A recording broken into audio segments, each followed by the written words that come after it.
조주기능사 칵테일 14번째 레시피 6월의 애벌레 줌벅입니다.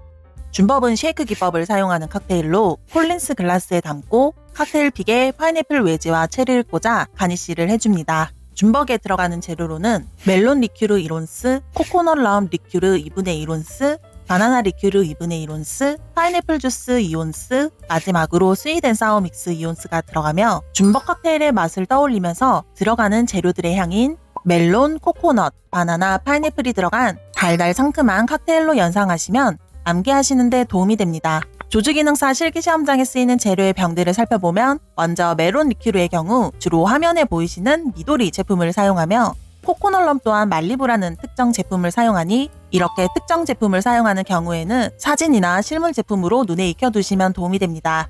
그리고 바나나 리큐르는 주로 볼스와 디카이퍼의 제품을 시험장에서 80% 이상 사용하니 병목과 라벨에 바나나라는 단어를 꼭 확인해주세요.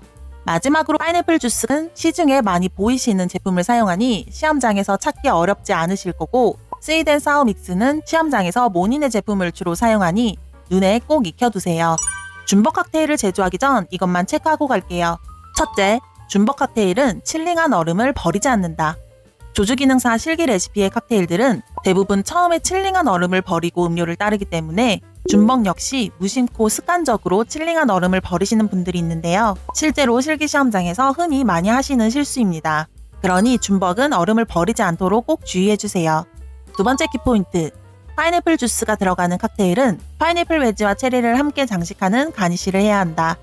조주기능사 시험에 사용되는 가니쉬에는 레몬필, 사과 슬라이스 등 과일의 종류와 그 형태가 다양한데 파인애플 주스를 사용하는 칵테일에는 반드시 파인애플 외지와 체리를 함께 꽂는 칵테일 픽 장식을 해야 하니 꼭 기억해두세요. 자, 그럼 이제 줌벅을 만들어 볼까요? 제일 먼저 콜린스 글라스에 얼음을 넣어 칠링을 해줍니다. 이때 잔에 얼음을 6개에서 8개 정도 가득 넣어주는 것이 좋습니다. 다음 쉐이커에 얼음을 8개에서 10개 정도 넣어주시고 만약에 시험장에 준비된 얼음이 작을 경우에는 얼음을 더 넣어주세요.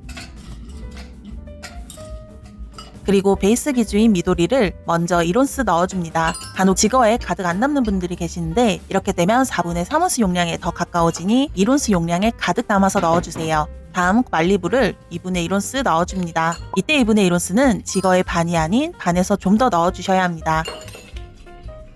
그리고 마찬가지로 바나나 리큐르를 2분의 1온스 넣어줍니다. 다음 파인애플 주스 2온스를 넣어줍니다. 이때 지거의 위아래를 헷갈리셔서 큰 용량 쪽으로 계량해서 2번 넣지 않도록 주의해주세요. 그리고 스윗 앤 사워 믹스를 2온스 넣어줍니다. 병목과 라벨에 스윗 앤 사워 믹스를 꼭 확인해주시고 병의 라벨이 시험관에게 보이게 정면을 향해 잡고 넣어주세요. 다음 스트레이너 캡순으로 쉐이커를 닫고 흔들어줍니다. 일부 시험장에서는 쉐이크의 횟수도 보는 곳이 있기 때문에 무난하게 대략 8회에서 10회 정도 빠르게 흔들어주는 것이 제일 좋습니다. 그리고 미리 칠링해둔 글라스의 얼음은 버리지 마시고 쉐이커에 캡만 연 뒤 글라스의 밑부분을 잡고 쭉 따라주세요. 그리고 준비된 파인애플을 1에서 1.5cm 간격으로 잘라주시고 가운데 칼집을 살짝 내줍니다. 그리고 칵테일 픽에 체리를 먼저 꽂으신 뒤 파인애플 외지도 같이 꽂아주시고 완성된 가니쉬를 글라스 림에 꽂아 포스터에 올리면서 제출해주시면 됩니다. 조주기능사 칵테일 14번째 레시피 줌벅 완성입니다.